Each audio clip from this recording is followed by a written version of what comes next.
I never imagined that a simple evening could unravel everything I thought I knew about my life with Sarah. We had been married for 7 years. A steady, predictable rhythm. Nothing flashy, nothing reckless, just two people building a life together. I had my job at a marketing firm in downtown Seattle. She had her graphic design studio and we had our routines. Friday nights were for us. Saturday mornings were for the farmers market in Portland, when we visited her family. And yet, beneath that comfortable life, tension had been quietly simmering, like a storm waiting for the wind to change direction. The wedding invitation had arrived weeks earlier, a distant cousin's ceremony in Nashville. Sarah had been excited, talking about it endlessly. The dresses, the music, the idea of reconnecting with old friends. I had gently reminded her about the boundaries we'd set after a few previous incidents. I trusted her, but after a minor incident last year at a company holiday party, we had agreed she wouldn't drink too much or get too close to anyone in situations that might compromise our marriage. It was a simple mutual pact. Nothing controlling, just boundaries to protect the life we had built. The night of the wedding, she kissed me goodbye, a promise in her eyes. "I'll be careful," she said, her tone light, almost playful. I nodded, trying to push aside a subtle unease. I stayed home working on some campaign analytics, keeping myself busy. Hours passed and around 11 p.m. I got a text. "Having an amazing time," she wrote. Nothing unusual. Then another. A photo of her laughing with a man I didn't recognize, his arm casually draped over her shoulder. I felt a cold ripple in my chest. I tried not to jump to conclusions. She's just joking, I told myself. Maybe an old friend from college. A harmless laugh. But the photos kept coming, each one more intimate than the last. She wasn't just enjoying the party. She was in a world I no longer belonged to. A world I had thought we shared together. My texts asking her to check in, to come home, went unanswered. By the time she returned at dawn, she was glowing, carefree, and oblivious to the storm she had left behind in our apartment. I wanted to confront her. I wanted to shout, to ask how she could be so blind to our vows, our agreements, the very life we had painstakingly built. But the words lodged themselves in my throat. The hurt was sharp, but I didn't let it show. Not yet. I watched her unpack, laughing at a story she was telling a colleague on her phone. She finally noticed my silence and raised an eyebrow. "You're quiet," she said, like a playful accusation. I forced a smile, said nothing, and left the room. Days passed and the tension thickened. She brushed off my questions, claiming I was overreacting, that the party had been innocent, that I was imagining things. But her laughter, her texts, the way she avoided my gaze, every detail contradicted her words. I began noticing the small things I had ignored for years. The way she smiled at strangers, the late nights she didn't account for, the new perfume I didn't recognize. My heart sank. And yet, I didn't act immediately. I told myself to wait, to observe, to let the truth unfold. Part of me clung to hope. Another part braced for the inevitable collapse. I started documenting everything. Messages, receipts, subtle shifts in her routine. I wasn't snooping for revenge. I was preserving the reality of what had changed, what had been broken. It was 2 weeks later, on a Thursday night, that the confrontation happened. She was on the couch, scrolling through her phone, headphones on. I sat beside her quietly. "Sarah," I said softly. She glanced up, expectant, curious. She removed her headphones slowly, like a cat assessing a stranger. "We need to talk." I took a deep breath, choosing my words carefully. "I need to know what happened at that wedding. I need honesty." Her laugh, light and unbothered, cut deeper than any shouting could. "Honestly," she said, "it was a wedding. People danced. I had fun. Isn't that enough?" There was no remorse, no acknowledgement of my feelings. Only a smile that felt completely alien. A mask I didn't recognize. And in that moment, clarity struck me. Not anger, not rage, but a cold realization. The woman I had trusted, the life I believed in, no longer existed the way I thought it did. She had moved into a world I could no longer reach. And worse, she didn't care that I was still standing at the edge, watching. I didn't yell. I didn't beg. I simply walked to the bedroom, packed a bag with clothes, my laptop, my documents, and left. I drove aimlessly, letting the night swallow me. For the first time in years, I felt completely untethered.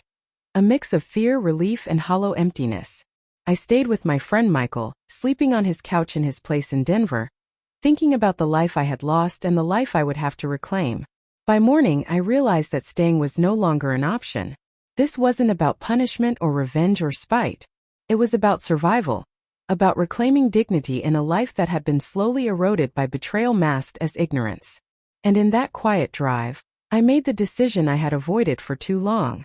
I would file for divorce, not in anger but in recognition of the truth. The love I had fought for had been replaced with indifference, and indifference is far deadlier than hate. The next few days were a blur. Filing for divorce wasn't just paperwork. It was admitting to myself that the life I had invested in, the routines, the laughter, the shared dreams, was all gone. Sarah didn't call. She didn't plead. She didn't even seem aware of the gravity of what had shifted. Her absence felt heavier than her presence ever had. I was left with a strange mix of liberation and grief, the kind that gnaws quietly but persistently. I met with my lawyer Jennifer on Monday morning. She was sharp, practical, and unflinchingly honest. "You have every right to protect your assets, your future, and your dignity," she said, leafing through the files I had meticulously compiled.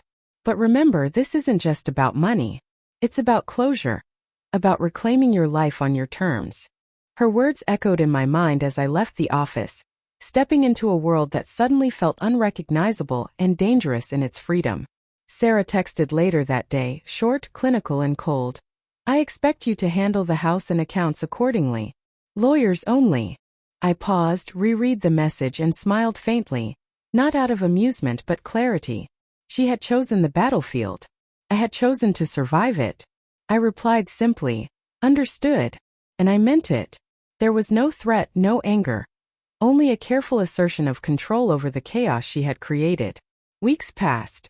Her world and mine moved in parallel lines that occasionally crossed in courtrooms, emails, and financial statements. Each interaction was a reminder of the stark differences between us, the carelessness she embodied and the deliberate focus I had cultivated in response. Friends and family weighed in, but I mostly withdrew, observing, measuring, and learning. There was no need to explain myself to anyone. The truth had revealed itself, and that truth was enough. Then came the unexpected. One evening, I received a call from a number I didn't recognize. It was Jessica, her closest friend since college. Her voice was tentative, hesitant, as though stepping onto fragile ice. "Hey, I think you should know something. Sarah's not telling the whole story." My heart skipped, a mix of apprehension and curiosity. "Go on," I said calmly, already bracing for disappointment or vindication. Jessica revealed that at the wedding, Sarah had been involved in more than harmless flirtation. She didn't give specifics, only that Sarah's behavior had been deliberate, calculated even, and that she had been planning to distance herself from me for months prior. There were names, times, and small interactions I had never seen, never imagined. The coldness she had displayed wasn't a momentary lapse. It had been rehearsed, cultivated, and executed with precision. I didn't feel anger. Not yet. I felt a strange sense of justice, as though the universe had finally aligned facts with the feelings I'd been struggling to articulate. The betrayal was complete, thorough, and undeniable. And yet, I also felt relief, a release from confusion, doubt, and the constant second-guessing of my own perceptions. I had been right. I had known deep down that something had shifted long before the wedding. And now I had proof, validation in the quiet certainty that followed. Filing for divorce became a meticulous act of reclaiming my narrative. Every document, every account, every detail was structured to protect not just my finances but my integrity. Sarah's legal team tried subtle maneuvers, hints of intimidation, a few attempts at guilt and moral leverage, but I remained calm, grounded, and unshakable. The power of detachment is stronger than the power of accusation. Finally, the day came when the divorce was finalized. Sitting in the sterile office, signing the last papers, I felt a weight lift off my shoulders. Not a triumph, not a victory, but profound, almost shocking peace. Sarah's presence in my life had been a storm that left debris everywhere. Now that debris was cleared and I was free to rebuild. The shock of her betrayal remained, but it no longer dictated my actions or my happiness. Driving home, I reflected on the months of emotional upheaval. The quiet moments, the sleepless nights, the gnawing uncertainty. They had all contributed to a clarity I had never experienced before. I realized that sometimes survival isn't about confrontation or retaliation. It's about observing, understanding, and acting with intentionality. I had been patient, measured, and unwavering. And in the end, that composure had saved me more than anger ever could. Sarah moved on quickly, as she always did, leaving traces of her old life scattered like breadcrumbs for others to follow. But I didn't chase. I didn't care to know the details. My focus was on myself, the life I had regained, and the boundaries I had now firmly established. There was satisfaction in knowing that my choices, my calm, and my restraint had dictated the outcome. Not her whims, not her games, not her manipulations. That night, alone in my new apartment in Austin, I poured a glass of whiskey, sat by the window, and let the silence envelop me. It was complete, uninterrupted, and mine. No apologies, no explanations, no lingering questions, just peace. And for the first time in years I felt whole. I had walked away from betrayal not with fury, but with foresight and courage. And that, I realized, was the true measure of freedom.